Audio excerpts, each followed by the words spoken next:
Okay, everyone, welcome to another episode of On the Wrist from Off the Cuff. Today we have another awesome review for you from the brand Zelos. A little bit about them. They were founded back in 2014. They're basically a micro brand startup with a very unique, overbuilt design aesthetic, and they've really been refining it over the years. So about this type of watch, I consider this an everyday watch. And when you're looking for something you can wear every day, of course, you're really going to want that versatile blend of sporty and dressy attributes, which I think the Horizons 39 Field model really does have. This is in particular their Lunar Frost dial, which I'm really enjoying. And kind of the idea behind the Horizons line is they really wanted to create a svelte timepiece that could easily slip underneath a shirt cuff, yet rugged enough to withstand a rugged hike through the Alps or even a dive into the Atlantic. And I did mention dive because this actually does have 200 meters of water resistance, which is pretty outstanding. Now, this particular setup has this wonderful lumed textured brass dial with sandwich hour markers, and the handset is actually in a black chrome PVD. And yeah, it's a looker. Currently, as you're seeing this video, unfortunately, these have just sold out. But knowing Zelos, they'll have another batch in with minor tweaks here and there, and they're always in the right direction in terms of changes. So with that said, next time this thing comes up on sale, whether it's on the used market or the next batch, at $549, this thing is quite a steal. So with that said, let's zoom the camera out, get this piece in hand, and take a closer look. All right, let's see it. Okay, guys, wow.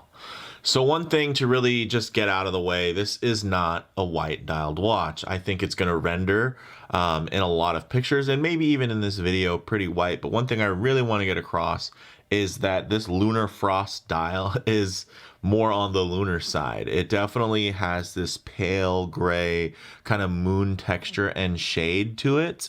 Unfortunately, it's hard to kind of get that on camera. I think it's, might end up contrasting and really kind of looking more like a white frosted dial, but the lunar portion of that is definitely something that goes outside of just the lume. And I have to say, it actually works out.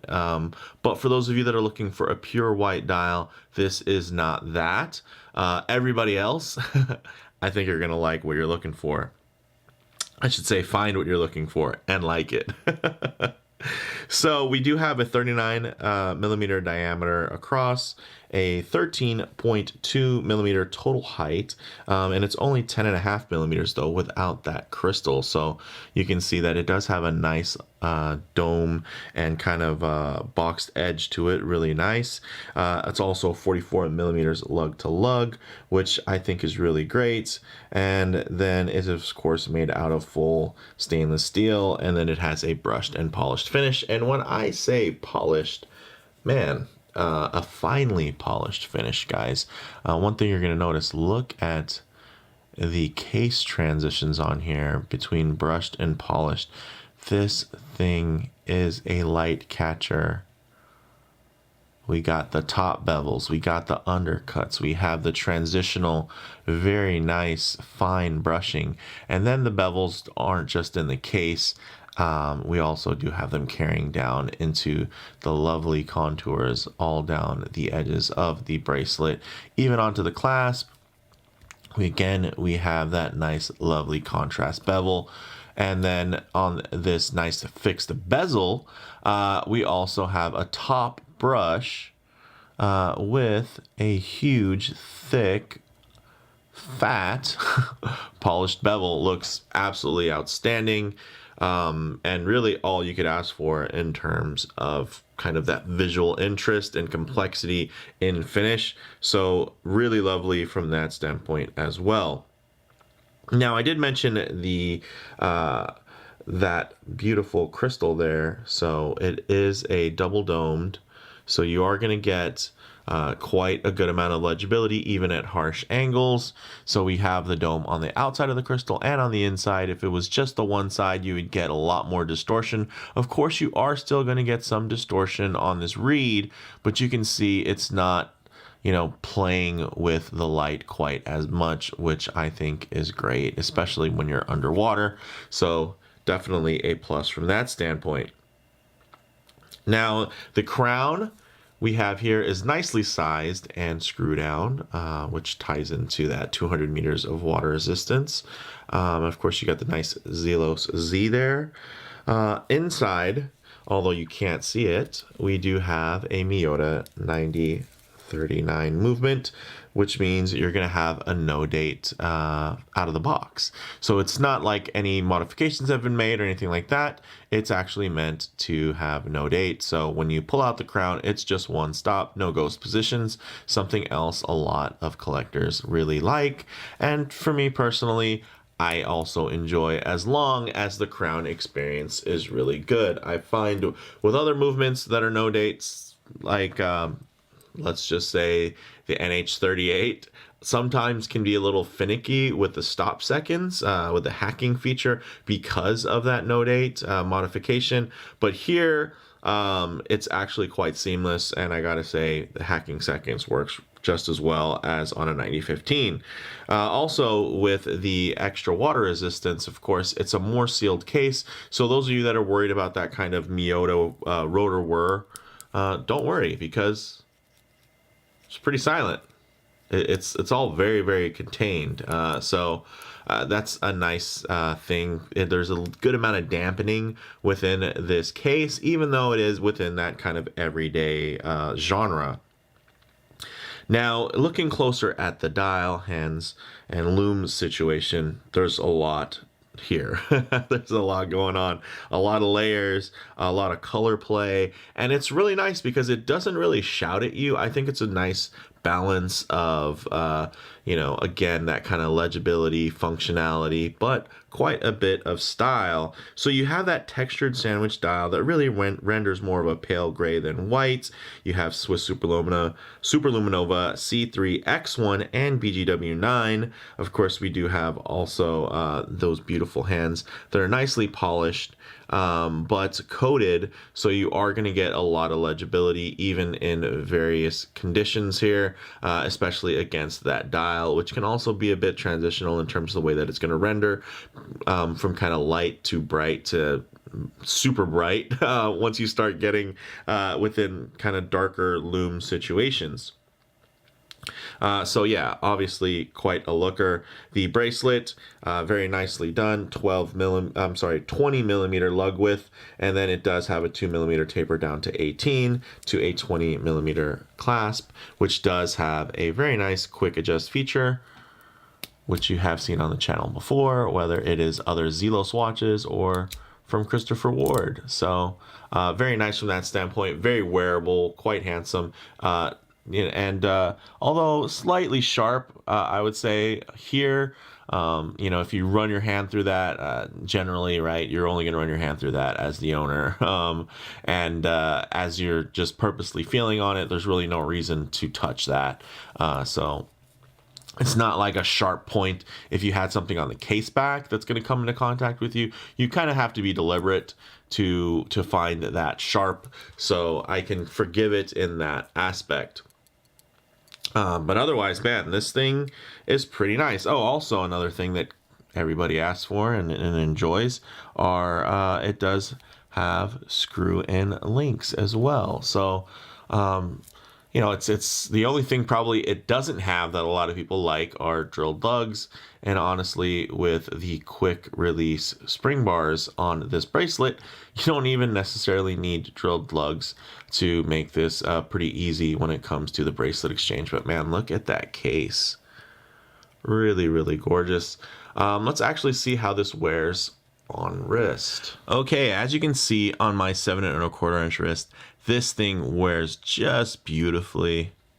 And it's insane the amount of difference a dial makes. Those proportions make all the difference. Now, when you think about this versus the Horizons 39 dive watch, which I reviewed not too long ago, you're thinking, oh, well, it's 39 millimeters, relatively similar height, same lug width and whatnot, same bracelet. So although I found that a little bit small as a diver, I find this to be absolutely perfectly sized with a fixed bezel. And a lot of that has to do with that dial to bezel ratio.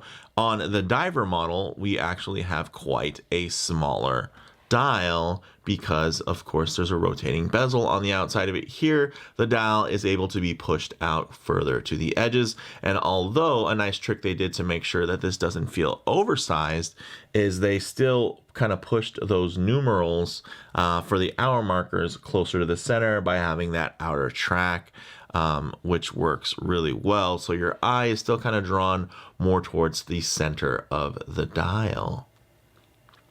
But there's more dial that's there in general. You're getting that lunar frosted gray, pushed out to the outer edges of the case there. So again, it does visually give you a nice amount of pop and weight, but you can see where it's absolutely gorgeous.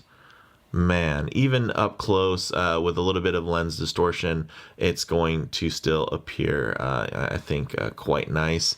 And then, of course, a little bit more arm in there, a little bit more realistic as to the way it's going to wear. Really, again, quite a looker. And that case profile, I mean, geez.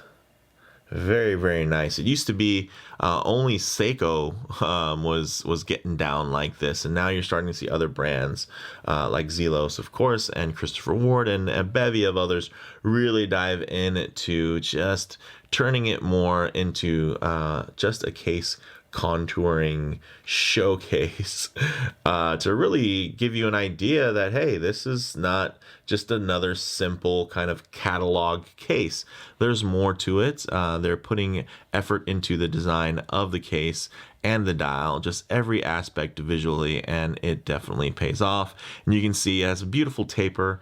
They're not super noticeable because it's it's only a 2mm taper down to 18mm, but it does help make the watch feel quite refined and balanced on the wrist, as well as give you great mobility. So let's actually get this piece off now and set up some Lume Shots, low light transition, and closing thoughts. Okay, let's go ahead and hit the lights here. All right, Lume game. Wow. Okay, so as you can see there, guys, you do get the bold, bright greens of a C3, and then you also do get those beautiful pale blues with the BGW9. You even get that texture reading through in terms of that kind of moon frosted surface there, which comes across really, really beautifully, and I have to say, quite impressed. I believe even the sandwich cutout, I don't know if it's going to show up on camera, I'm pretty sure even the black backing, basically where the numerals are, is actually a black lume application, so it does even add some, and then as that fades very quickly, as typically black lume does, you get even higher contrast in general outside of that initial punch. So yeah, this thing looks great in the dark. I mean, I liked it in a fully lit room, and of course out in the open, but man, in the dark is where I think it makes its case as something very, very special. But one thing I also like to do in these Lume Shots is work in some low light transition, because you're not always going to be out in the middle of a field enjoying direct sunlight. A lot of times you can be, coming in and out of a building, maybe walking underneath an overhang or underneath a tree or something like that, or maybe just sitting in your favorite vehicle. So you're not always going to be in optimal lighting, but you'll be often in transitional lighting, and it's nice to see kind of how these colors render, how the surfaces render in terms of texture, the finishing there on the case. You can see the way the light glides over that brushing, even in some harsher lighting conditions like we have here, very high contrast. Typically, the studio lighting will wash out a lot of those imperfections, but this can really expose some of those. And as you can see, absolutely pristine in terms of condition. But in terms of the actual fit and finish there, you can see that the light is just rather uniform going over those lovely contours on those bracelet links. And it shows a very fine brush there as well. It holds the light really, really quite beautifully, and I think it has a nice texture of its own to go with that wonderfully textured dial. So, and then of course still quite readable. You know, you're coming in between, your eyes kind of have to set and readjust here and there, but generally still exactly what you thought it was. All right, now closing thoughts on the wrist, guys. Really perfect proportions, quite compact but still very bold. Lovely beveling and overall finish work on this one. Again, as far as model variants go, definitely check for current availability. There are 3 different divers, 3 different 12-hour travelers as well. Those also have rotating bezels, and then you have these 3 different field watches. This being kind of my choice for, I think, the real standout of the crowd. There's also kind of a marbled carbon fiber look black dial option, as well as a green dial. These kind of, again, they just do something really different with like a very similar package, and I'm glad that Zelos has been honestly successful enough and savvy enough to release this alongside with the divers and the travelers watches, which are generally more popular.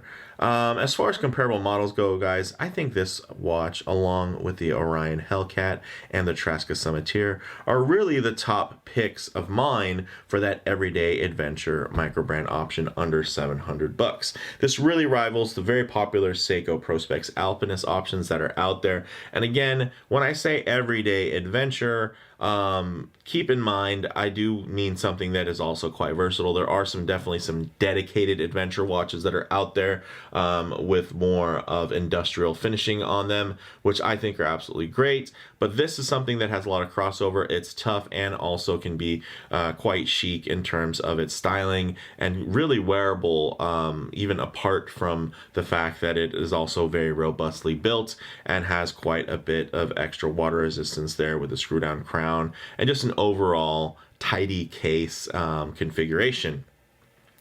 And also keep in mind that I said under $700, and this is well under that at just $549.